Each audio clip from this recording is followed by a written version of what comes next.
ചേച്ചി നമ്മളിത് എന്തുണ്ടാക്കാൻ പോകുന്നത്? ഓക്കെ, എഗ് ബിരിയാണിയാണ് ഇന്ന് ഉണ്ടാക്കാൻ പോകുന്നത്. നമ്മുടെ ഹോസ്റ്റലിലുള്ളവർക്കൊക്കെ പെട്ടെന്നായിട്ട് ബിരിയാണി ഉണ്ടാക്കാൻ തോന്നുകയാണെങ്കിൽ നമുക്ക് ഈസി ആയിട്ട് ഉണ്ടാക്കാൻ പറ്റുന്നതാണ്.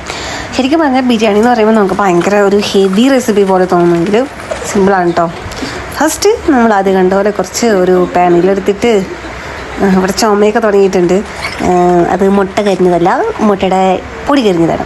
അപ്പോൾ ഫസ്റ്റ് നമ്മൾ ഗീ ആഡ് ചെയ്തു. ഗീ ആഡ് ചെയ്ത ശേഷം നമ്മൾ അതിൻ്റെ അകത്തോട്ട് കുറച്ച് സാധനങ്ങൾ ഇടണം. അതായത് കറുവപ്പട്ട, കറുവപ്പട്ട, ഗ്രാമ്പൂ, ഏലക്ക, പിന്നെ ആ ഇലയില്ല, ആ ഇല ഇടണം.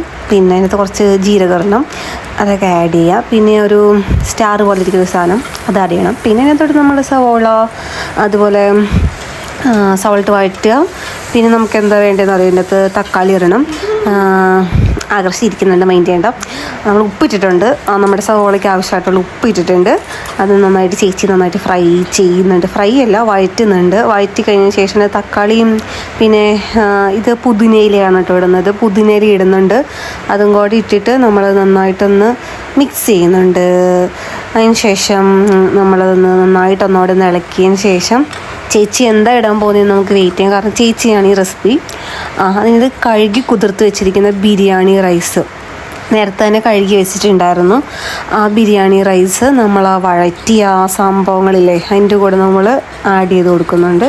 അപ്പോൾ അത് നമ്മൾ നന്നായിട്ടൊന്ന് നേരത്തെ തന്നെ ബിരിയാണി റൈസൊക്കെ ഒന്ന് കഴുകി വെക്കുകയാണെങ്കിൽ ഈ സമയത്തിലേക്ക് നമുക്ക് കുറച്ച് കുതിർന്ന് അടിപൊളിയായിട്ട് കിട്ടും. ഓക്കെ, എന്നിട്ട് നമ്മൾ ജസ്റ്റ് അതെല്ലാം കൂടെ ഒന്നിട്ട് മിക്സ് ചെയ്തതിന് ശേഷം നമ്മൾ എന്താണ് ചെയ്യാൻ പോകുന്നത്? ഒരു കപ്പ് ഓഫ് വാട്ടർ ഒഴിക്കും. ഒരു കപ്പ് ഓഫ് വാട്ടർ ഒഴിച്ചതിന് ശേഷം നമ്മളത് മൂടി വെക്കാനായിരിക്കും പോകുന്നത്. ഇപ്പോൾ ചേച്ചി നന്നായിട്ട് മിക്സ് ചെയ്യുന്നുണ്ട്. മിക്സ് ചെയ്യുന്ന നല്ല കളർഫുള്ളായിട്ടുണ്ടല്ലേ. എല്ലാ കളേഴ്സും ഉണ്ട്. കാണാൻ നല്ല ലുക്കാണ് കേട്ടോ. കിച്ചൺ അത്ര പോരെങ്കിലും ചേച്ചിയുടെ റെസിപ്പീസും അടിപൊളിയാണ് കേട്ടോ. ഇത് ഞങ്ങളുടെ രാധിക ചേച്ചി കുക്കിംഗ് സ്പെഷ്യലിസ്റ്റാണ്. ഞങ്ങളുടെയൊക്കെ ഒരു അന്നദാതാവ്, പൈസ ഇല്ലാത്തവ നമുക്ക് പൈസ തരുന്ന, ഫുഡ് വെച്ച് തരുന്ന ഞങ്ങളുടെ ചേച്ചി. ഓക്കെ, ചേച്ചി ടേസ്റ്റ് ചെയ്ത് നോക്കുന്നുണ്ട്. ചേച്ചിക്ക് ഓക്കെ എന്നാൽ എല്ലാം ഓക്കെ ആയിരിക്കും. അതിൻ്റെ കൂടെ നമ്മളൊരു നാരങ്ങയും കൂടെ ഒന്ന് പിഴിഞ്ഞൊഴിക്കുന്നുണ്ട്. അതിന് ശേഷം നമ്മളിത് നമ്മുടെ മുട്ട, എഗ്ഗ്, 3 എഗ്ഗ്, ഞങ്ങൾ 3 പേരാണുള്ളത്, ഞാനും ആകർഷയും ചേച്ചി. അപ്പം മുട്ട അതിൻ്റെ അകത്ത് ആഡ് ചെയ്ത് കൊടുക്കുന്നുണ്ട്. മുട്ട ആഡ് ചെയ്തതിന് ശേഷം നമ്മുടെ ആകർഷ പാത്രം കഴുകുകയാണ്. വീഡിയോയ്ക്ക് വേണ്ടി പാത്രം കഴുകുന്നതാണെങ്കിലും കുട്ടി സൂപ്പറായിട്ട് പാത്രം കഴുകും കേട്ടോ. അപ്പോഴത്തേക്കും ചേച്ചി നമ്മുടെ അവിടുത്തെ ആ ബർത്ത് കാര്യങ്ങളൊക്കെ നന്നായിട്ട് ക്ലീൻ ചെയ്യുന്നുണ്ട്. നമ്മുടെ ഹോസ്റ്റലിൻ്റെ കിച്ചണാണ് കേട്ടോ അത്. അപ്പം അത് ക്ലീൻ ആക്കിയിട്ടുണ്ട്. ആകർഷതി പാത്രം എല്ലാം കഴുകി സെറ്റാക്കിയിട്ടുണ്ട്. ഇത് നമ്മുടെ ഇവിടുത്തുള്ള പഞ്ചാബികളാണ്.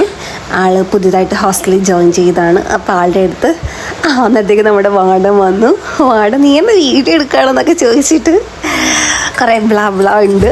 ഓക്കെ, അതിനുശേഷം നമ്മളൊരു ആകർഷയുടെ സ്പെഷ്യലായിട്ടൊരു ഓംലെറ്റ്, മുട്ട ഒന്ന് ജസ്റ്റ് ഒന്ന് ഫ്രൈ ചെയ്തിട്ട് കഴിക്കാൻ വേണ്ടിയിട്ട് ഉണ്ടാക്കുന്നുണ്ട്.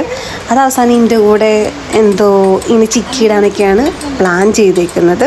അപ്പോൾ നമ്മൾ എഗ്ഗ് ബിരിയാണിയുടെ കൂടെ നമ്മുടെ സാധാരണ വീട്ടിലുണ്ടാക്കുന്ന സംഭവമില്ലേ അതുണ്ടാക്കി. അപ്പോഴത്തേക്കും എന്തെങ്കിലും നമ്മുടെ ബിരിയാണി റെഡി ആയിട്ടുണ്ട്. അടിപൊളിയായിരുന്നു കേട്ടോ ബിരിയാണി. എനിക്ക് ഭയങ്കര ഇഷ്ടപ്പെട്ടു. ഞങ്ങൾക്ക് 3 പേർക്കും കൂടെയുള്ള ബിരിയാണിയായിരുന്നു. അതായത് നമ്മൾ മുട്ട വറുത്തതൊക്കെ ആഡ് ചെയ്തു. അതിൻ്റെ ഇടയ്ക്ക് നിന്ന് ആകർഷം എടുത്ത് കഴിക്കുന്നുണ്ട് മുട്ട.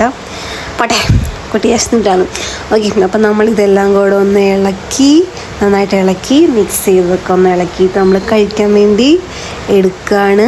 സോ ഇന്നത്തെ റെസിപ്പി ഇത്രയേ ഉള്ളൂ. നിങ്ങൾക്കെല്ലാവരും ഉപകാരപ്പെട്ടു എന്ന് തോന്നുന്നു. നമ്മുടെ ചേച്ചി ഫുഡ് വിളമ്പി തരുന്നുണ്ട്. ചേച്ചി ഈ ഫുഡിൻ്റെ കൂടെ കുറച്ച് സ്നേഹം കൂടെ ചേർത്ത് വിളമ്പെന്ന് പറഞ്ഞു. അടിപൊളിയായിട്ടുണ്ട്. അപ്പം ഞങ്ങളെല്ലാവരും ഫുഡ് കഴിക്കുകയാണ്. അപ്പം നമുക്ക് ഇനി അടുത്തൊരു ഈസി റെസിപ്പി ആയിട്ട് കാണാം. അല്ലെങ്കിൽ എന്തെങ്കിലും ട്രാവൽ വ്ളോഗോ എന്തെങ്കിലും വ്ളോഗ് ഇട്ടായിരിക്കട്ടോ. അപ്പം നമുക്കത് അടുത്ത ദിവസം കാണാം. ഓക്കെ.